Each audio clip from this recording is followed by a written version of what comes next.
Assalamualaikum warahmatullahi wabarakatuh. Selamat pagi teman-teman. Yang terhormat Bapak Satria Trinanda selaku dosen pengampu mata kuliah teori akuntansi dan teman-teman yang berbahagia. Puji syukur kita ucapkan kepada Tuhan Yang Maha Esa karena atas nikmat dan karunia-Nya lah kita dapat melaksanakan perkuliahan walaupun secara daring.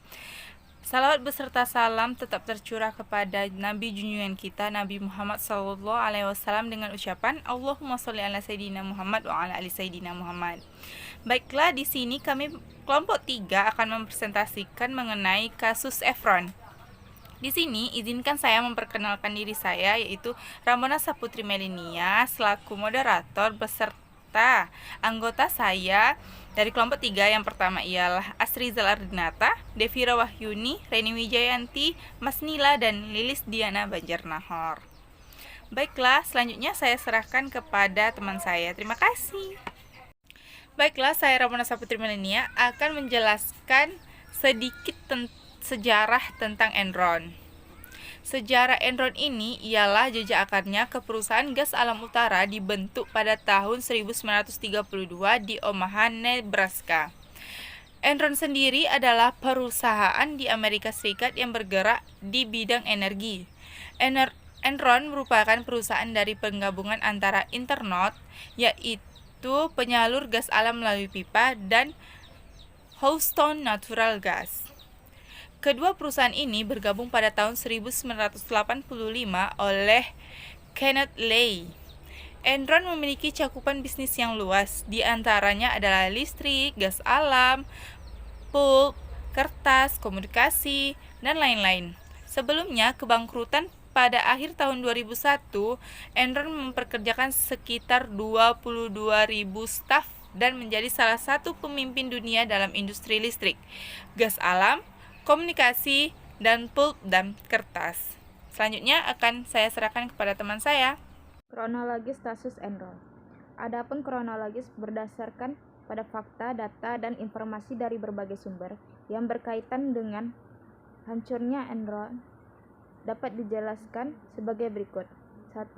Board of Director atau Dewan Direktur, Direktur Eksklusif, dan Direktur Non-Eksklusif membiarkan kegiatan-kegiatan bisnis tertentu mengandung unsur konflik kepentingan dan mengizinkan terjadinya transaksi berdasarkan informasi yang hanya bisa diakses oleh pihak dalam perusahaan, termasuk praktek akuntansi dan bisnis tidak sehat sebelum hal tersebut terungkap kepada publik. Kedua, Enron merupakan salah satu perusahaan besar pertama yang melakukan outsourcing secara total atau fungsi internal audit perusahaan. Yang ketiga, pada awal tahun 2001, partner KIP Anderson melakukan evaluasi terhadap kemungkinan mempertahankan atau melepaskan Enron sebagai klien perusahaan, mengingat risiko yang sangat tinggi berkaitan dengan praktek akuntansi dan bisnis Enron. Dari hasil evaluasi diputuskan untuk tetap mempertahankan Enron sebagai klien KIP. 4. Salah seorang eksekutif Enron dilaporkan telah mempertanyakan praktek akunting perusahaan yang dinilai tidak sehat dan mengungkapkan kekhawatiran berkaitan dengan hal tersebut kepada CEO dan partner KIP Anderson. Pada pertengahan 2001, CEO Enron menugaskan penasihat hukum perusahaan untuk melakukan investasi mempertanyakan pertimbangan yang melatar belakangi akuntansi yang dipersoalkan. Hasil investasi oleh penasihat hukum tersebut menyimpulkan bahwa tidak ada hal yang serius yang perlu diperhatikan. Yang kelima, pada tanggal 16 Oktober 2001, Enron menerbitkan laporan keuangan triwulan ketiga. Dalam laporan tersebut disebutkan bahwa laba bersih Enron telah meningkat menjadi 393 juta US dollar, naik menjadi 100 juta US dollar dibanding periode sebelumnya. CEO Enron, Ken Lay, menyebutkan bahwa Enron secara kesinambungan memberikan prospek yang sangat baik. Ia juga menjelaskan secara rinci Ia juga menjelaskan secara rinci tentang pembebanan biaya akuntansi khusus sebesar 1 miliar dolar yang sesungguhnya menyebabkan hasil aktual pada periode tersebut menjadi rugi 644 juta. Para analisis dan reporter kemudian mencari tahu lebih jauh mengenai beban 1 miliar tersebut dan ternyata berasal dari transaksi yang dilakukan oleh perusahaan yang didirikan oleh CEO Enron. Baiklah, saya akan melanjutkan penjelasan dari teman saya. 6. Pada tanggal 2 Desember 2001, Enron mendaftar kebangkrutan perusahaan ke pengadilan dan memecat 5.000 pegawai. Pada saat itu, terungkap bahwa terdapat hutang perusahaan yang tidak dilaporkan senilai lebih dari 1 miliar dolar. Dengan mengungkapkan ini, nilai investasi dan laba yang ditahan berkurang dalam jumlah yang sama. Yang ketujuh, Enron dan KAP Andersen dituduh telah melakukan kriminal dalam bentuk menghancurkan dokumen yang berkaitan dengan investasi atas kebangkrutan Enron atau penghambatan terhadap proses pengadilan. Yang kedelapan, dana pensiun Enron sebagian besar diinvestasikan dalam bentuk saham Enron. Sementara itu, harga saham Enron terus menurun sampai hampir tidak ada nilainya. Yang kesembilan, KAP Andersen diberhentikan sebagai auditor Enron pada pertengahan Juni 2002. Sementara KAP Andersen mengatakan bahwa penugasan audit oleh Enron telah berakhir pada saat Enron mengajukan proses kebangkrutan pada 2 Desember 2001. Yang ke-10, CEO Enron Ken Lay mengundurkan diri pada tanggal 2 Januari 2002 akan tetapi masih dipertahankan posisinya di Dewan Direktur perusahaan. Pada tanggal 4 Februari, Mr. Lay mengundurkan diri dari Dewan Direktur perusahaan. Yang ke-11, tanggal 28 Februari 2002, KAP Andersen menawarkan ganti rugi 750 juta US dollar untuk menyelesaikan berbagai gugatan hukum yang diajukan kepada KAP Andersen. 12. Pemerintah Amerika Serikat melarang Enron pada KAP Andersen untuk melakukan kontrak pekerjaan dengan lembaga pemerintah di Amerika. Yang ke-13, tanggal 14 Maret 2002, Departemen Kehakiman Amerika memvonis KAP Andersen bersalah atas tuduhan melakukan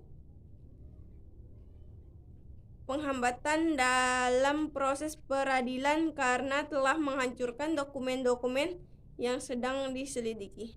Yang ke-14, KAP Andersen telah menerima konsekuensi negatif dari kasus Enron berupa kehilangan klien, pembelotan afiliasi yang bergabung dengan KAP yang lain, dan mengungkapkan yang meningkat mengenai keterlibatan pegawai KAP Andersen dalam kasus Enron.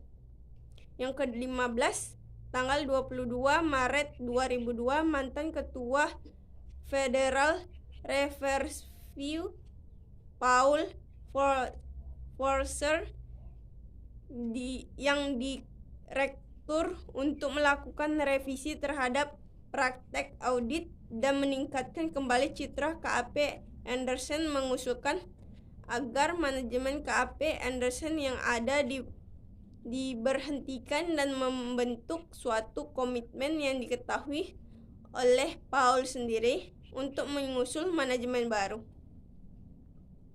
16. Tanggal 26 Maret 2002, CEO Andersen Jones Berandino mengundurkan diri dari jabatannya. 17. Tanggal 8 April 2002, seorang partner KAP Andersen, David Duncan, yang bertindak sebagai penanggung jawab audit Enron, mengaku bersalah atas tuduhan melakukan hambatan proses peradilan dan setuju untuk menjadi saksi kunci di pengadilan bagi kasus KAP Andersen dan Enron. 10. Tanggal 9 April 2002, Jeffrey Mahon mengumumkan mengundurkan diri sebagai presiden dan Chief Operating Officer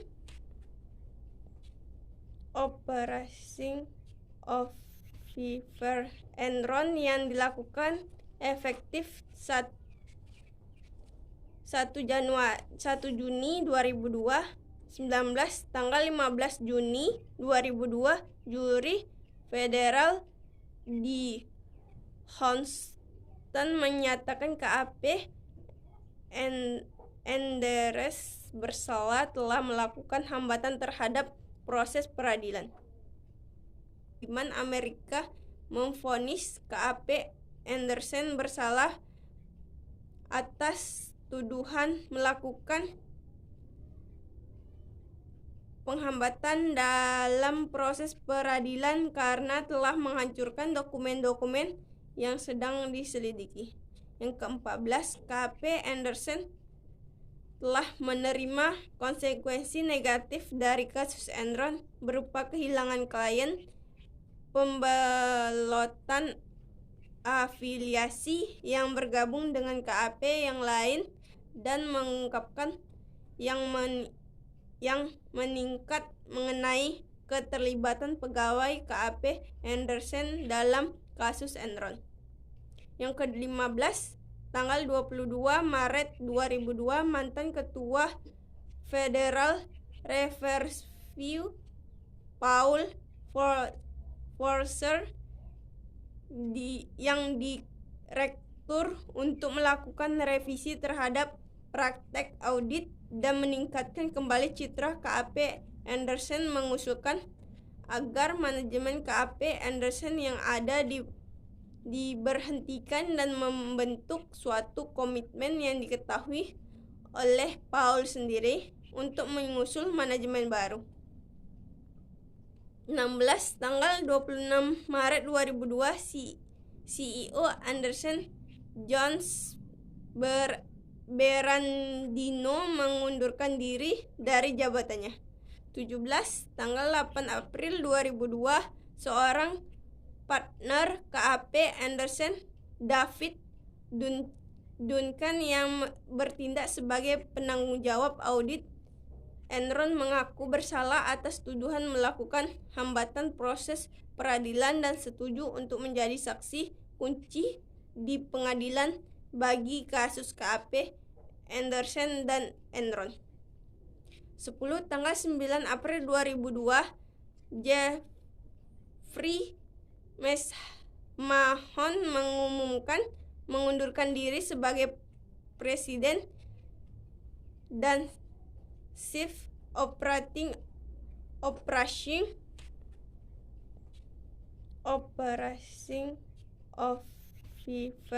Enron yang dilakukan efektif 1 Juni 2002. 19. Tanggal 15 Juni 2002, juri federal di tanggal 9 April 2002, Jeffrey Mahon mengumumkan mengundurkan diri sebagai presiden dan Chief Operating Officer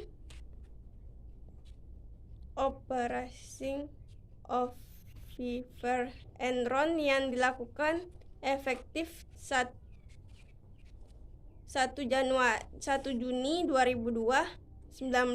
Tanggal 15 Juni 2002, juri federal di Houston menyatakan KAP Endres bersalah telah melakukan hambatan terhadap proses peradilan. Baiklah, saya akan melanjutkan penjelasan sebelumnya dari teman saya, yakni mengenai permasalahan audit. Dalam hal ini, skandal Enron betul-betul merupakan kejahatan ekonomi multidisiplin. Segelintir pengusaha informasi telah menipu banyak-banyak pihak yang sangat awam tentang seluk-beluk transaksi keuangan perusahaan. Mereka terdiri dari profesional CRO, akuntan, auditor, pengacara bankir, dan analisis keuangan yang telah mengkhianati tugas mulianya sebagai penjaga kepentingan publik yang tak berdosa. Meskipun bangkrutnya usaha menjadi tanggung jawab banyak pihak dalam kedudukan sebagai auditor, tanggung jawab Arthur Andreessen dalam kasus Enron sangatlah besar. Berbeda dengan profesi lainnya, auditor independen bertanggung jawab memberikan assurance service, sementara manajemen dibantu pengacara, penasihat keuangan, dan konsultan menyajikan informasi keuangan. Angkutan publik juga bertugas menilai apakah informasi keuangan itu dapat dipercaya atau tidak. Dan perlu kita ketahui, laku tidaknya informasi tentang kinerja suatu perusahaan sangat bergantung pada hasil penilaian angkutan publik itu. Dalam hal ini, kata publik yang menyertai akuntan menunjukkan bahwa otoritasnya diberikan oleh publik, dan karena itu tanggung jawabnya pun menunjukkan bahwa otoritasnya yang diberikan oleh publik merupakan jawaban pun kepada publik atau guarded public interest. Sementara itu, kata wajar tanpa pengecualian yang menjadi pendapat akuntan publik mengandung makna bahwa informasi keuangan yang telah diauditnya layak dipercaya, tidak mengandung keraguan-keraguan. Karena itu, dalam menjalankan audit, akuntan wajib mendeteksi kemungkinan kecurangan dan kekeliruan yang material. Dan kalau seandainya auditor Enron bekerja dengan penuh hati-hatian, misalnya manipulasi yang dilakukan manajemen dapat dibongkar sejak dulu dan dapat diprediksi atau dicegah lebih dini. Sebaliknya, hilangnya objektivitas dan independensi dapat membuat penglihatan auditor menjadi kabur. Kenapa? Penyimpangan atau irregularities dan kecurangan atau fraud akan dianggapi sebagai kelaziman, karena kegagalan untuk bersikap objektivitas independensi sama artinya dengan hilangnya eksistensi profesi. Membenarkan bahkan menutupi perilaku manajemen yang manipulatif jelas-jelas merupakan pengkhianatan terhadap tugas suci profesi akuntan publik. Karena itu sangat wajar jika dalam kasus Enron, auditor paling dipersalahkan karena telah gagal melindungi kepentingan publik sang pemberi otoritas. Dalam hal ini, Arthur LPP, salah satu firma akuntan di Amerika Serikat, telah melakukan pelanggaran etika dalam pelaksanaan pengauditan. Hal ini dapat dibuktikan dengan hal-hal berikut. Berarti contoh utamanya ini ialah adanya praktik discrimination of information atau unfair discrimination. Terlihat dari tindakan dan perilaku yang tidak sehat dari manajemen yang berperan besar pada kebangkrutan perusahaan. Terjadinya pelanggaran terhadap norma etika corporate governance dan corporate responsibility oleh manajemen perusahaan, dan perilaku manajemen perusahaan merupakan pelanggaran besar-besaran terhadap kepercayaan yang diberikan kepada perusahaan. Baiklah, untuk penjelasan selanjutnya akan dijelaskan oleh teman saya. 2. Adanya penyesatan informasi. Dalam kasus Enron misalnya pisah manajemen Enron maupun Arthur Andreessen mengetahui tentang praktik akuntansi dan bisnis yang tidak sehat. Tetapi demi mempertahankan kepercayaan dari investor dan publik, kedua belah pihak merekayasa laporan keuangan mulai dari tahun 1985 sampai dengan Enron menjadi hancur berantakan. Bahkan CEO Enron saat menjelang kebangkrutannya masih tetap melakukan prospek yang sangat baik. Andreessen tidak mampu mengungkapkan apa sebenarnya terjadi dengan Enron. Bahkan awal tahun 2001 berdasarkan hasil evaluasi Enron tetap dipertahankan. Ketiga, Arthur Andreessen merupakan kantor akuntansi publik, tidak hanya melakukan manipulasi laporan keuangan. Andreessen juga telah melakukan tindakan yang tidak etis dalam kasus Enron adalah dengan menghancurkan dokumen-dokumen yang penting yang berkaitan dengan kasus Enron. Ada beberapa poin yang membuktikan bahwa budaya perusahaan kontribusi terdapat kejatuhan perusahaan, di antaranya 1. Pertumbuhan perusahaan dijadikan prioritas utama. 2. Standar-standar profesional akuntansi dan integritas yang menjadi contoh perusahaan-perusahaan yang luntur seiring motivasi meraup keuntungan yang lebih besar. 3. Perusahaan terlalu fokus terhadap pertumbuhan, perubahan skala lebih. Baiklah, di sini saya akan melanjutkan presentasi dari teman saya, di mana dari kasus di atas maka dapat disimpulkan bahwa auditor ini tidak melakukan hal yang semestinya dilakukan. Nah, akuntan publik Anderson telah melanggar kode etik yang seharusnya dijadikan pedoman oleh para auditor. Dia melanggar hukum karena sudah menghilangkan dan menghancurkan dokumen-dokumen audit itu sebagai barang bukti yang diperlukan dalam proses pengadilan. Nah, pada kasus Anderson ini tidak bersikap independen karena telah menyampaikan informasi yang salah dan melakukan jasa non-audit pada Enron sebagai perusahaan yang diauditnya. Nah, akuntan publik Anderson ini mengetahui bahwa laporan keuangan yang diauditnya ini merupakan hasil rekayasa. Nah, hasil audit ini tidak mencerminkan hal yang sebenarnya. Enron dan Anderson ini menipu para investor dengan menampilkan laba yang sebesar 100 juta US dollar dari tahun sebelumnya, sehingga para investor ini percaya kalau Enron ini mempunyai prospek yang bagus di masa yang akan datang. Nah, pada tanggal 2 Desember 2001, Enron ini barulah mengumumkan bahwa perusahaan mereka ini telah bangkrut. Hal ini sangat mengejutkan karena sebelumnya Enron ini telah mengumumkan kalau labanya itu sebesar 100 juta US dollar. Nah, setelah itu barulah terungkap kalau Enron ini memiliki hutang yaitu sebesar 1 miliar lebih yang tidak ditulis atau dicatat dalam laporan keuangan. Memang pada awalnya para auditor akan tergoda untuk melakukan hal-hal yang melanggar etika profesi. Nah, karena mereka ini mendapatkan fees yang sangat besar atau biaya yang sangat besar.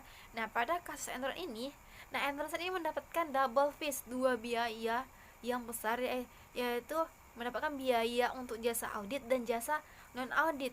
Tetapi seharusnya para auditor juga memikirkan dampak dari perbuatan mereka pada kantor akuntan publik mereka. Nah, setelah kasus Enron ini muncul, kantor akuntan publiknya Anderson ini pun ditutup karena banyak klien yang tidak percaya dan merasa dirugikan. Nah, setelah itu